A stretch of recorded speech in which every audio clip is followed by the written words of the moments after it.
For the last 6 months, I have been a curator of chaos, an artist painting with the most awful sounds imaginable. It all started because of Julian Croft.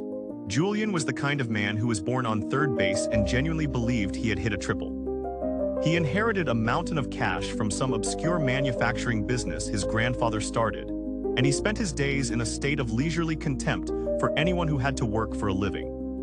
I run an auto repair shop with a couple of friends, and we'd see him at the coffee shop next door, always dressed in clothes that cost more than my monthly rent, talking on the phone about his portfolio or the troubles of finding good summer staff for his lake house. He never raised his voice, never said anything outright cruel, but he had this way of making you feel like a simpler life form. The final straw for me was when he brought his pristine classic car into my shop for a simple oil change. He patted me on the shoulder, a gesture that was meant to seem friendly but felt like a king blessing a peasant, and said, "It must be so rewarding working with your hands." There's a beautiful simplicity to it, an escape from the more complex burdens of the world. The complex burdens, I assumed, of deciding which of his 3 vacation homes to visit. That night, nursing a beer with my buddies, the plan was born. It was stupid, it was juvenile, and it was perfect. My friend's old house had plumbing that sounded like a monster clearing its throat after a 1,000-year slumber. He recorded it. I sent it to Julian from a burner number with a single message, a little something for your quiet moments. We saw the read receipt almost instantly, then nothing, no reply, no block. This was the beginning of our symphony. We became obsessed. We recorded the screech of failing brake pads, the wet slap of a fish hitting a cutting board, the horrifying electronic scream of a smoke detector with a dying battery. Each audio file was sent without comment. His silence was the fuel. We imagined him at a fancy dinner party, his phone buzzing. He would excuse himself, listen to the sound of a blender full of gravel, and then calmly return to his conversation about wine pairings.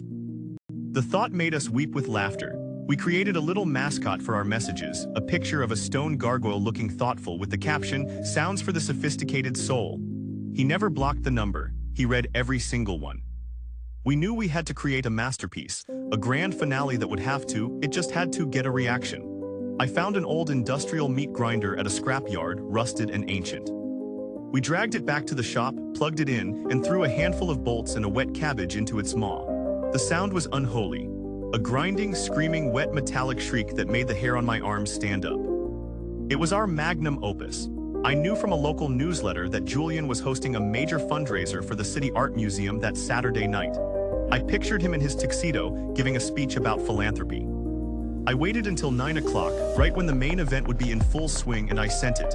The gargoyle, the sound file, everything. Then I waited, my phone in my hand, my heart thumping, nothing. The red receipt appeared, a silent testament to his unflappable calm, but still absolutely nothing. The joke was over. His silence had defeated us. The whole thing started to feel less like a funny prank and more like a strange, one-sided obsession. A few weeks later, I was at a small independent film festival downtown, a little tradition of mine. I was watching a collection of short horror films. One of them, titled The Concrete Echo, was genuinely terrifying. It wasn't about jump scares, it was about the sound. The unsettling atmosphere was built entirely on a landscape of scrapes, groans, and twisted industrial noises that made my skin crawl. As the film ended and the credits rolled, I saw a name that made my blood run cold. Sound designed by Julian Croft. I sat there, frozen in my seat, staring at the screen. The movie was his. The sounds were his. But the final credit, a special thanks after all the names had scrolled by, was what truly broke me. It read, "And to my anonymous muse for providing the symphony of the grotesque." The lights came up, and as people began to file out, I saw him standing near the back of the theater. He wasn't in a tuxedo, just a simple sweater and jeans. He looked right at me, and for the first time I saw something other than condescension in his eyes.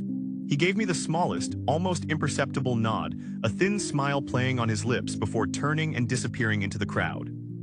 All that time we thought we were punishing him, imagining his discomfort and annoyance. But he wasn't a victim. He was a collaborator. We weren't sending him revenge, we were sending him inspiration, and he had taken our petty, juvenile noise and turned it into art.